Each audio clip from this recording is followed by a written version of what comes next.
Surah Al-Ma'idah Assalamualaikum 57 sampai warahmatullahi wabarakatuh. 68. Kita lanjut pada surat Al-Maidah ayat 57.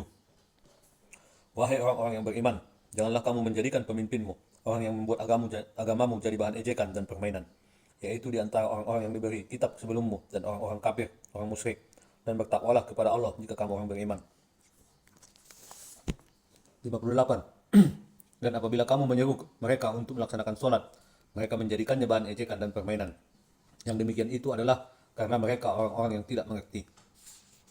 Asbabun Nuzul ayat 57-58. Ibnu Abbas mengatakan bahwa kedua ayat ini berkenaan dengan Rifa'ah bin Zaid bin Tabut dan Suwaid dan Haris. Suatu ketika mereka masuk Islam, tetapi kemudian mereka menjadi orang munafik. Beberapa orang dari kaum muslimin bersahabat dan sangat menyayangi mereka berdua. Hadis riwayat Abu Sa'id dan Ibnu Hibban. Pada ayat ini dijelaskan bahwa ada dua orang, Rifa'ah bin Zaid bin Tabut, Suwaid dan Haris. Ada tiga orang. Suatu ketika mereka masuk Islam, tetapi mereka menjadi orang munafik. Ini dilarang untuk menjadi pemimpin. Kita dilarang untuk memilih mereka menjadi pemimpin. Ayat 57 dan 58 ini kembali menegaskan pada Al-Maidah 51 yang menyatakan bahwa wahai orang-orang beriman, janganlah kamu menjadikan orang Yahudi dan Nasrani sebagai teman setiamu. Mereka satu sama lain saling melindungi. Pada ayat 51 ini disebut sebagai teman setia ataupun menjadi pemimpin. Jangankan menjadi seorang pemimpin, menjadi teman setia saja tidak diperbolehkan. Ayat 59.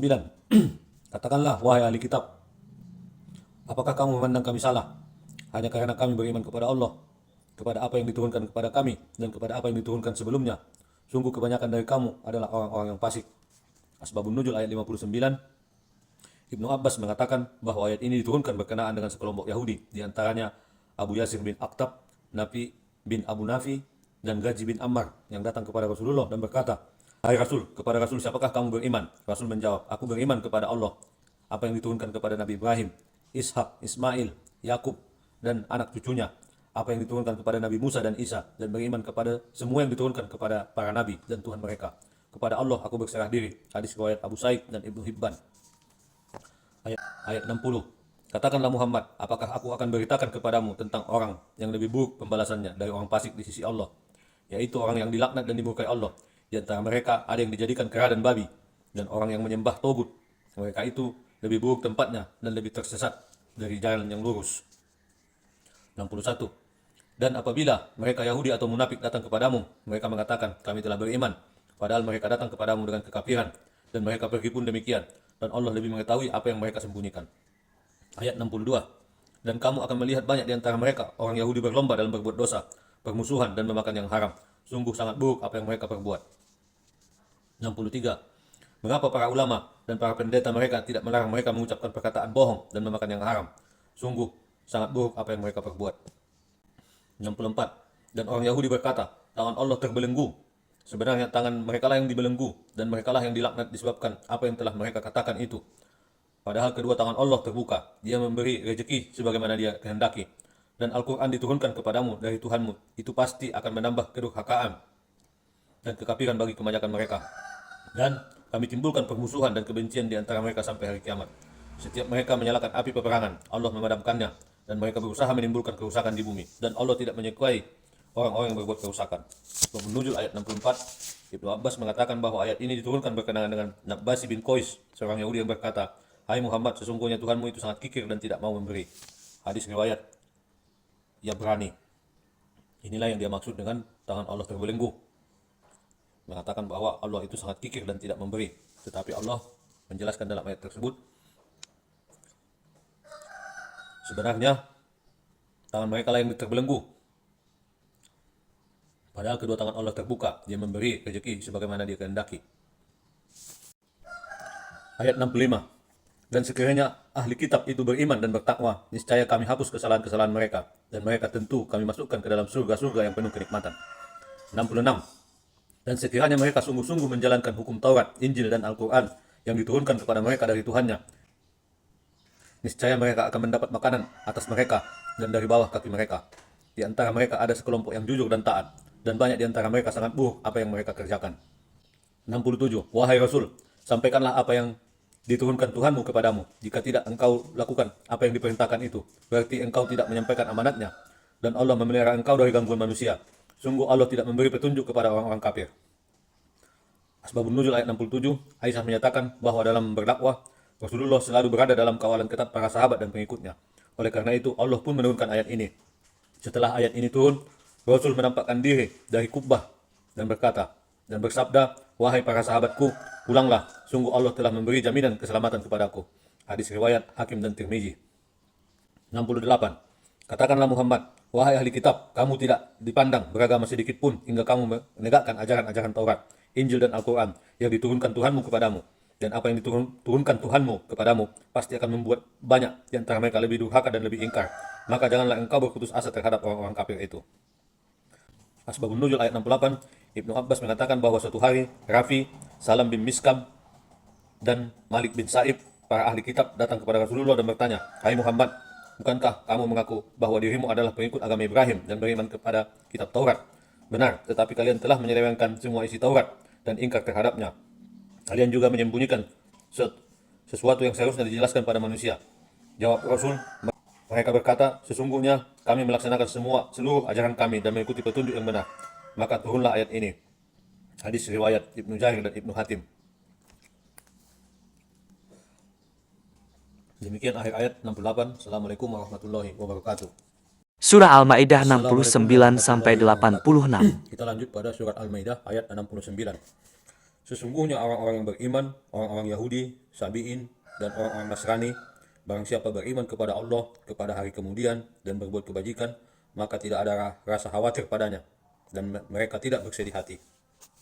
Yang dimaksud di sini adalah Sabi'in, orang yang membuat agama baru, keluar dari Yahudi dan Nasrani, tetapi tetap percaya kepada Allah dan hari akhir. 70. Sesungguhnya kami telah mengambil perjanjian dari Bani Israel dan telah kami utus kepada mereka rasul-rasul. Tetapi setiap rasul datang kepada mereka dengan membawa apa yang tidak sesuai dengan keinginan mereka, maka sebagian dari rasul itu mereka dustakan dan sebagian lagi mereka bunuh. 71. Dan mereka mengira bahwa tidak akan terjadi bencana apapun terhadap mereka dengan membunuh nabi-nabi itu. Karena itu mereka menjadi buta dan tuli. Kemudian Allah menerima tobat mereka, lalu banyak di antara mereka buta dan tuli.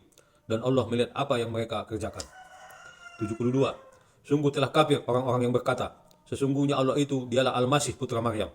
Padahal Al-Masih sendiri berkata, wahai Bani Israel, sembahlah Allah, Tuhanku dan Tuhanmu. Sesungguhnya barang siapa yang mempersekutukan dengan Allah, maka sungguh Allah mengharamkan surga baginya, dan tempatnya ialah neraka, dan tidak ada seorang pun penolong bagi orang-orang zalim itu. 73. Sungguh telah kafir orang-orang yang mengatakan bahwa Allah adalah salah satu dari yang tiga, padahal tidak ada Tuhan yang berhak disembah selain Tuhan yang Esa. Jika mereka tidak berhenti dari apa yang mereka katakan, pasti orang-orang yang kafir di antara mereka akan ditimpa azab yang pedih. Ayat 72 dan 73 ini mengatakan bahwa Al-Masih itu, Al-Masih putra Maryam, bukanlah Tuhan. Karena di sini Al-Masih mengatakan bahwa sembahlah Allah, Tuhanku dan Tuhanmu. Begitu juga di ayat 73, ini menjelaskan tentang Trinitas. Tetapi di sini dikatakan, sungguh telah kafir orang-orang yang mengatakan bahwa Allah adalah salah satu dari yang tiga. Inilah bantahan terhadap Trinitas. 74. Mengapa mereka tidak bertobat kepada Allah dan memohon ampunan kepadanya? Allah Maha Pengampun, Maha Penyayang. 75. Al-Masih putra Maryam hanyalah seorang rasul. Sebelumnya pun sudah berlalu beberapa rasul. Dan ibunya seorang yang berpegang teguh pada kebenaran. Keduanya bisa memakan makanan. Perhatikanlah bagaimana kami menjelaskan ayat-ayat tanda kekuasaan kepada mereka ahli kitab. Kemudian perhatikanlah bagaimana mereka dipalingkan oleh keinginan mereka. 76. Katakanlah Muhammad, mengapa kamu menyembah yang selain Allah? Sesuatu yang tidak dapat menimbulkan bencana kepadamu dan tidak pula memberi manfaat. Dan Allah Maha mendengar, Maha mengetahui. 77. Katakanlah Muhammad, wahai ahli kitab, janganlah kamu berlebih-lebihan dengan cara yang tidak benar dalam agamamu. Dan janganlah kamu mengikuti keinginan orang-orang yang telah tersesat dahulu dan telah menyesatkan banyak manusia. Dan mereka sendiri tersesat dari jalan yang lurus. 78. Orang-orang kafir dari Bani Israel telah dilaknat melalui lisan, ucapan Daud, dan Isa putra Maryam. Yang demikian itu karena mereka durhaka dan selalu melampaui batas. 79. Mereka tidak saling mencegah perbuatan mungkar yang selalu mereka perbuat. Sungguh sangat buruk apa yang mereka perbuat. 80. Kamu melihat banyak di antara mereka tolong-menolong dengan orang-orang kafir ataupun musyrik. Sungguh sangat buruk apa yang mereka lakukan untuk diri mereka sendiri, yaitu kemurkaan Allah, dan mereka akan kekal dalam azab. 81. Dan sekiranya mereka beriman kepada Allah, kepada Nabi Muhammad, dan kepada apa yang diturunkan kepadanya, niscaya mereka tidak akan menjadikan orang musyrik itu sebagai teman setia, tetapi banyak di antara mereka orang-orang yang fasik. 82. Pasti akan kamu dapati orang yang paling keras permusuhannya terhadap orang-orang beriman, ialah orang-orang Yahudi dan orang-orang musyrik. Dan pasti akan kamu dapati orang yang paling dekat persahabatannya dengan orang-orang beriman, ialah orang-orang yang berkata, sesungguhnya kami adalah orang Nasrani. Yang demikian itu karena di antara mereka terdapat para pendeta dan para rahib, karena mereka tidak menyombongkan diri. Asbabun Nuzul ayat 82-83. Abdullah bin Zubair mengatakan bahwa kedua ayat ini diturunkan sehubungan dengan Raja Najasyi, penganut Nasrani, dan para teman pendetanya. Saat itu dibacakan beberapa ayat Al-Quran di hadapan mereka, air mata mereka berlinang. Mereka yakin dan percaya terhadap isi dan kandungan ayat-ayat itu. Hadis riwayat An-Nasai. Peristiwa ini terjadi pada masa sebelum hijrah ke Madinah. Sahabat Rasulullah banyak yang melarikan diri ke Afrika, ke Najasyi. Di sana mereka bertemu dengan Raja Najasyi yang menganut agama Nasrani. Ketika dibacakan ayat-ayat Al-Quran di hadapan mereka, air mata mereka berlinang. Inilah yang dikatakan orang-orang Nasrani yang bersahabat dengan Muslim. 83. Dan apabila mereka mendengarkan apa Al-Quran yang diturunkan kepada Rasul Muhammad, kamu lihat mata mereka mencucurkan air mata, disebabkan kebenaran yang telah mereka ketahui dari kitab mereka sendiri, seraya berkata, ya Tuhan kami telah beriman.